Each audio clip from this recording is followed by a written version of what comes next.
नमस्ते दोस्तों। आज हम लोग करेंगे इंटरचेंज डिजिट का सम। इंटरचेंज मतलब देखो यहाँ पर 86 है और यहाँ उल्टा 68 मतलब जो 6 था वो 8 के जगह पर और जो 6 था वो 8 के जगह पर। ऐसे जो डिजिट होता है इसका सम कैसे करें, शॉर्टकट सम कैसे करें। नॉर्मल सम तो हम सब लोग कर सकते हैं, लेकिन शॉर्टकट कैसे करें आज वही सीखेंगे हम लोग। देखो ऐसे कोई भी सम हो 86 प्लस 68 मतलब उल्टा हो जाएगा। यूनिट डिजिट का जो नंबर इधर चलाएगा और ए डिजिट इधर चलाएगा। 46 प्लस 64 96 प्लस 69 इंटरचेंज होगा। जो डिजिट है वो अपना अपना प्लेस चेंज करेगा। इस टाइप का नंबर को इंटरचेंज नंबर बोलता है, ठीक है। तो इस टाइप का नंबर को सम करने के लिए, प्लस करने के लिए शॉर्टकट जो ट्रिक होता है वो हम लोग आज सीखेंगे। इसके लिए पेन और पेपर की भी ज़रूरत नहीं है, 30 सेकेंड के अंदर हो जाएगा।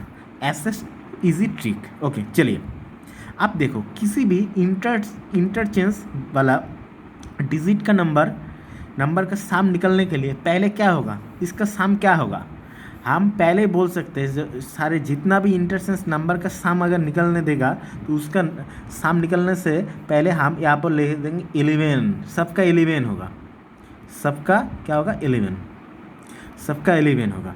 11 होगा ही 11 होगा।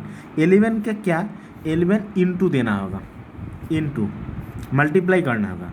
अब किसका मल्टीप्लाई 11 के साथ, किसका 11 तो होगा, सारे का 11 होगा।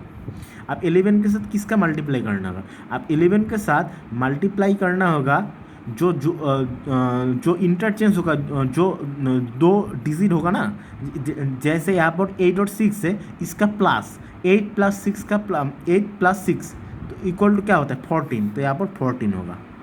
14 कहाँ से आया, जो जो दो डिजिट होगा उसका प्लस सम, यहाँ से 14। आप देखो इससे आ जाएगा। आप यहाँ से ए मल्टीप्लाई करने से जो आंसर होगा वही आंसर होगा। अब 11 इंटू 14 मल्टीप्लाई करने से कितना आंसर होगा। अब नॉर्मल एक टेक्निक हो सकता है 14 इंटू 11 नॉर्मल जैसे करते हैं, लेकिन हम ऐसे नहीं करेंगे। हम तो ये तो ईजी है, इसको पता है 154 होगा। लेकिन इसके लिए हम एक टेक्निक यूज़ करेंगे। कैसे, 11 को छोड़ो, यहाँ पर मान लो 10 है तो 10 इंटू 14 कितना होगा 140। 10 इंटू 14 माइंड में कर लो 140 और यहाँ पर कितना बचा 1 बचा। या 11 था, हाँ हमने 10 लिया तो 1 और यहाँ पर 14 तो ले लिया, ठीक है। तो 1 और वो 10 इंटू 14 और 40 मिल गया और यहाँ पर और एक 1 है, ठीक है, और एक 1 है तो 1 इंटू 14 तो 140 प्लस 14 मतलब 154। Okay easy. आप साइन क्या होगा, साइन के बारे में बाद में आते हैं, ये रहने दो। ये तो प्लस हो गया तो पता है, लेकिन फिर भी साइन क्या होगा, साइन होगा जो बड़ा डिजिट का जो नंबर होगा ना, बड़ा डिजिट का जो नंबर है, बड़ा डिजिट का पहले जो साइन होगा। यहाँ पर बड़ा डिजिट कौन सी 86 है, 86 से पहले क्या है प्लस है तो यहाँ पर प्लस होगा, यही आंसर है। ओके तो नेक्स्ट क्या होगा, यहाँ भी कि मैं क्या बोला, सबको इंटरचेंज वाला सब डिजिट के सम के पहले 11 होगा तो 11 लिख दिया। 11 मल्टीप्लाई, अब क्या होगा नेक्स्ट क्या होगा, जो दो डिजिट होगा यहाँ पर डिजिट कौन सी है 4 और 6 तो 4 प्लस 6 कितना होता है 10 होता है तो यहाँ पर 10 लिख दिया। 4 प्लस 6 इक्वल टू कितना होता है 10 होता है। तो ये तो इजी है। 11 इंटू 10, 11 इंटू 10 कितना 110। और फिर भी ऐसे नहीं होगा तो किसी को नहीं पता तो 10 मान लो यहाँ को 10 इंटू 10 कितना 100 होता है और 1 बचा तो 1 इंटू 100 प्लस 1 इंटू 10 तो 110, यही आंसर है। ओके इजी है ना। साइन क्या होगा प्लस है, जो बराबर कौन से 64 है प्लस है तो यहाँ पर भी प्लस होगा। नेक्स्ट 96 प्लस 69, यहाँ पर क्या होगा सब तो 11 होगा, मैंने बोला 11 होगा। 11 इंटू और दोनों का क्या करना होगा, दो डिजिट का प्लस करना है। 9 प्लस 6 यहाँ पर भी 6 प्लस सेम ही है। 9 प्लस 6 करने से कितना है 15 आएगा, 15। 9 प्लस 6 करने से कितना आएगा 15 आएगा।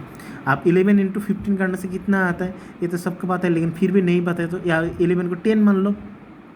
10 इंटू 15 कितना होता है 10 इंटू 150 और प्लस तो 1 बचा 1 इंटू 15 कितना 150 प्लस 15 1 इंटू 15 कितना 15 नहीं होता है तो पहले 150 था और 150 प्लस 15 इक्वल 165, यही आंसर है। Okay concept clear? ओके। आप कोई बोल सकते हैं ये तो प्लस प्लस, आप इसके लिए क्या होगा, मान लो यहाँ पर ऐसे था, किसी भी नंबर ले लो, 56 माइनस, तो उल्टे इंटरचेंज क्या होगा 65, ये भी तो प्लस होगा ना, माइनस माइनस दो साइन है। अब इसके लिए क्या करेंगे, सेम रूल, दोनों तो माइनस माइनस क्या होगा, माइनस, दोनों का माइनस माइनस, दो ही माइनस है तो दोनों का सम करना होगा, तो सम करने से 11 लिख दो, आग बंद करें पहले 11 लिख, 11 मल्टीप्लाई कर दो। उसके बाद क्या, सम में तो हो रहा है, तो यहाँ पर क्या कौन सी डिजिट है, 6 और 5 है, यहाँ भी 6 और 5 है, इंटरचेंज तो सेम ही डिजिट होगा, 6 + 5 कितना होता है 11 होता है, ठीक है।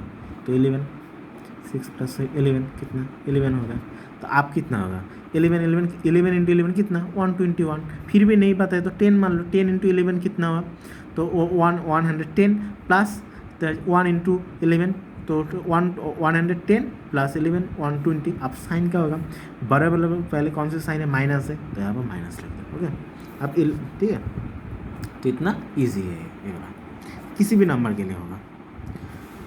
आप सब्सट्रैक्शन के लिए आप सब्सट्रैक्शन इंटरचेंज वाला डिजिट का सब्सट्रैक्शन करेंगे, जैसे 86 - 68, इसका सब्सट्रैक्शन, जैसे जो प्लस वाला सम वाले के लिए 11 लिखता था, पहले 11 लिखते थे सबसे पहले 11 मल्टीप्लाई, और यहाँ पर सब्सट्रैक्शन वाले के लिए क्या लिखेंगे, सब्सट्रैक्शन वाले का 9 लिखेंगे, 9 मल्टीप्लाई होगा। और यहाँ पर कैसे, यहाँ पर जैसे मान लो यहाँ पर 8 था, यहाँ पर 8 था और 6 था, तो प्लस करके 14 लिखा था, यहाँ पर 4 था 6 था, प्लस करके 10 लिखा था, 4 + 6 10, और यहाँ पर प्लस नहीं करेंगे, सब्सट्रैक्शन कर रहे हैं ना, 8 और 6 है तो यहाँ पर माइनस करेंगे, 8 से 6 को माइनस करने से कितना होता है 2 आता है, तो 2 लिखेंगे, ठीक है। तो 8 - 6 = 2। आप साइन क्या होगा, साइन तो यहाँ पर जो बड़ा वाला हो उसका पहले, जो इसके पहले कौन सी साइन है, प्लस है, तो यहाँ पर प्लस होगा, +18, ओके, यही आंसर है। अब नेक्स्ट 46 - 64, यहाँ पर सब्सट्रैक्शन कर रहे हैं, तो एक यहाँ पर क्या लिखेंगे 9 लिखेंगे, 9 × मल्टीप्लाई लिख देंगे।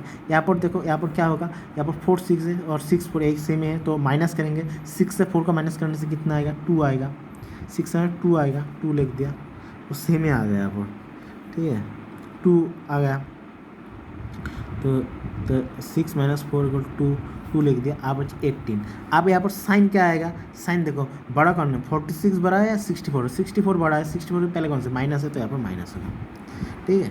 नेक्स्ट वाला सब्सट्रैक्शन, तो 9 लिखेंगे, 9 मल्टीप्लाई लिख दिया। अब देखो दोनों में 9 और 6 है, तो 9 से 6 को माइनस करने से कितना आता है 3 आता है, ठीक है, 3 आता है, 3 लिख दिया। अब क्या होगा 9 में 6 27। अब साइन क्या आएगा, सबसे बड़ा कौन सा 96 और 69, 96 बड़ा है, इससे पहले कौन सा साइन है प्लस है, तो ये भी प्लस होगा, ओके। तो यही है इजी, आप इसको रिविजन करो, हो जाएगा इजी ट्रिक 30 सेकेंड के अंदर, ओके। Thank you.